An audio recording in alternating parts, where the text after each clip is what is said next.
E hoje estamos aqui para poder conversar com o grande Ferreira, ele que vai contar para a gente um pouco sobre a história do futebol campista e toda a sua relação na luta contra o preconceito, tanto racial quanto até o preconceito com deficientes. Muito boa noite, Granger, e a gente quer saber, a história do futebol campista, ela tem a atenção que ela merece? Bom, obrigado pelo convite, obrigado a todos aí pela atenção, e é importante a gente falar. O esporte não tem a atenção que merece, mas não só no início do século passado, onde tudo começou em relação ao futebol. Na verdade, as pessoas imaginam que o esporte, principalmente o futebol, seja um mundo paralelo. Então, você pode xingar quem quer que seja, você pode ofender quem quer que seja, e isso dura até os dias de hoje. Mas o que tange principalmente ao futebol campista, nós temos 4 clubes centenários, né? O Clube Esportivo Rio Branco, o Campos Atlético Associação, o Goitacazes Americano e uma liga centenária que é a Liga Campista. Mas o Roxinho deu um pontapé inicial não só na história do futebol negro, como ela foi maciçamente com atletas negros, quando todos, na época, olhavam com canto de olho, com preconceito, que era um preconceito considerado normal na época, né?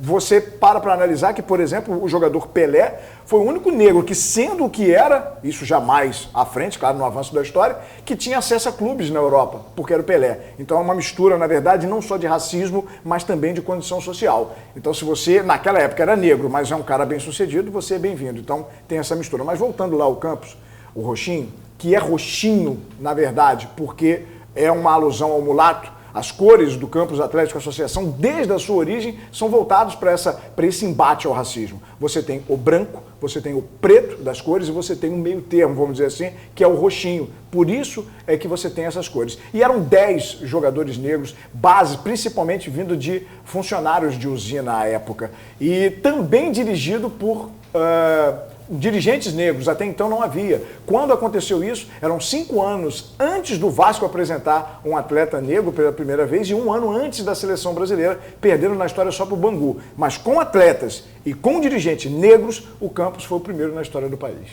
E agora a gente vindo ao presente, você acha que essa história do Campos Atlético Associação até, e não só no futebol, mas também em outros esportes, você acha que hoje, tanto negros quanto deficientes conseguiram um espaço a mais ou você acha que ainda tem muito o que se lutar? Tem muito o que se lutar, porque nós somos uma democracia recente. A gente está avançando, a gente percebe, no meu modo de ver, em algumas situações exageros, mas nós somos uma democracia recente. Se você for parar para analisar, que o que eu falei agora há pouco do Roxinho remete a 1918, são pouco mais de 30 anos, nem chega a 40 anos depois da abolição.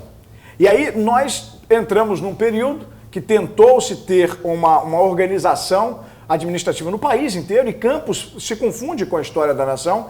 Logo depois a gente entra numa ditadura e quando chega no final da década de 80, meados da década de 80, a gente sai da ditadura e entra numa democracia. É muito recente. A gente vê isso no dia a dia, né? A gente ainda vai aprendendo. Apesar de não concordarmos, preste bem atenção no que eu vou falar. O racismo embutido na sociedade ainda é algo porque nós temos uma história recente. Estamos batalhando. Quando você fala do deficiente, imagine o deficiente negro. Imagine o deficiente negro mulher. Então tudo isso é embutido. Está se batalhando, está correndo atrás, mas em relação ao esporte, principalmente, o negro, ele deslanchou. Eu não consigo ver os méritos e as 5 estrelas que nós temos no peito em relação à seleção brasileira sem pensar em atletas negros. Não daria para a gente ter, talvez não teríamos nenhuma dessas estrelas. E em outras modalidades, porque é importante dizer isso também, há o preconceito em relação a outras modalidades, você tem o mais rápido, o que salta mais, o que corre mais, na maioria das vezes é o negro, até pelo biotipo, pela estrutura, e é natural. Mas em relação ao deficiente, a gente tem muito o que evoluir. A gente tem Olimpíadas específicas e nós temos, por exemplo, um preconceito em relação a... Eu não consigo desassociar campus e país porque é uma mesma situação. Você tenta fazer o atleta que é paralímpico, ele te representa, tem um mundo todo de acessibilidade, mas quando ele vai entrar no carro, a calçada é alta. Quando ele vai fazer as compras, mesmo com a medalha no peito, ele está com a calçada toda arrebentada, ele não consegue entrar. Alguém estacionou no lugar dele sem precisar. Então, é uma sequência de coisas. No município de Campos, o problema que acontece em todos é a continuidade. A gente não tem continuidade de projetos. A gente tinha a ONG Esporte Sem Fronteiras, e aí muda-se o governo, aí você entra um Paraesporte, aí muda-se o governo, aí o Paraesporte sai do que era da Fundação de Esportes e vai para a UENF. Não é nenhuma reclamação com qualquer que seja o governo, mas a gente precisa ter sequência, independente de quem esteja no comando. Acaba sendo um costume, né? Um governo entra, acha que tudo que foi feito é ruim, mas às vezes nem sempre é assim, né? Às vezes vocês têm lutas que mereciam continuar aquela atenção, né? Até como essa semana mesmo a gente tinha visto. E a gente fala também do esporte, por exemplo, o futebol para cegos. Hoje o Brasil é a seleção com o melhor time possível. É o melhor time. Sim. A gente fala muito do futebol, a seleção, a promessa aí, né? Vai vir o título? Bom, mas o futebol para cegos hoje, a seleção brasileira é absoluta.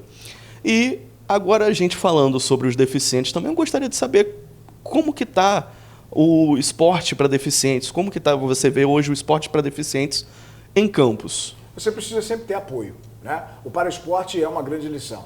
O Brasil é facilmente uma potência em relação ao Paraesporte. Mas vamos pensar nas mídias. Você observa, por exemplo, uma Olimpíada de cabo a rabo. E nós tivemos uma Olimpíada de madrugada. Nossa, como sofri. Agora, fique imaginando, logo depois que acabou a Olimpíada, com vários patrocinadores, vem a Paralimpíada. Foi a mesma dimensão de divulgação? Não foi. As dezenas de patrocínios se transformaram em um patrocinador só, que foi um banco do governo, para poder bancar. Então, a origem de tudo já tem preconceito. Mas mesmo assim, imagine para aquele que tem a dificuldade de sair de casa e chegar ao trabalho, aquele que tem difícil de ter acesso, por exemplo, andar, aí você fala em Campos. Em Campos você tem, a gente vê, né, como jornalistas que somos, andar na calçada, num local que é tátil para deficiente visual, e ele para num poste. Não tem como desassociar isso do esporte. Ele precisa chegar ao local de treinamento. Ele vai bater com a cara no poste. Então, a acessibilidade, o mundo, é isso que eu falo, não tem como você desassociar. Então, o preconceito que tem no esporte é um preconceito já velado em relação à sociedade. O Paraesporte é excelente. O Brasil tem dimensões enormes e Campos tem representatividade. Recentemente, o Paraesporte, que treina na UENF, utilizou a camisa do americano para nos representar, foi a Nova York e trouxe o título. Então, imagina para aqueles que pedem, por favor, para ter um lugar ao sol, seja em qual for a área, quando eles dão essa oportunidade que você tanto deseja, independente de você ser deficiente ou não, você agarra com todas as forças. Então, a possibilidade do seu retorno ser excelente é enorme. Então, basta ter continuidade.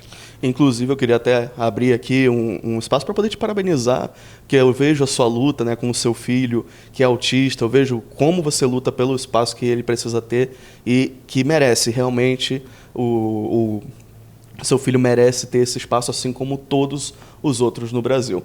Bom, a gente vai finalizando por aqui. Gostaria de agradecer ao Granger Ferreira por ter aceitado participar dessa conversa e, para uma próxima vez, aparecer novamente. Estou à vontade, um grande abraço e falar de esporte é sempre um prazer. Obrigado. Obrigado.